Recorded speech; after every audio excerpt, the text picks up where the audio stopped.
আসসালামু আলাইকুম। আবার একটি আজব জিনিস দেখাচ্ছি আপনাদের। এই যে দেখুন একটি গাছ। গাছের পুরোটা আগে দেখুন সুন্দর করে। এই যে গাছের পুরোটা আমি চতুর্দিক দেখাচ্ছি। এই চতুর্দিক গাছটা দেখুন।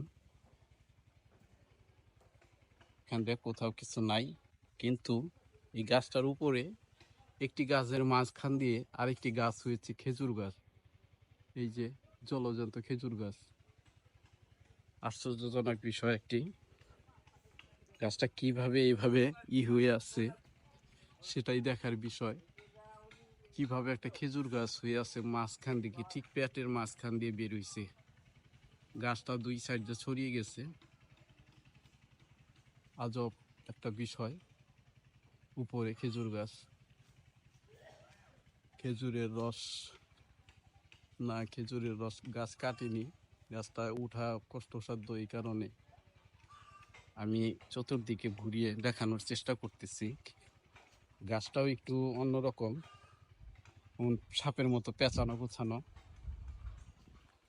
এই চতুর্দিকে আপনাদের দেখালাম।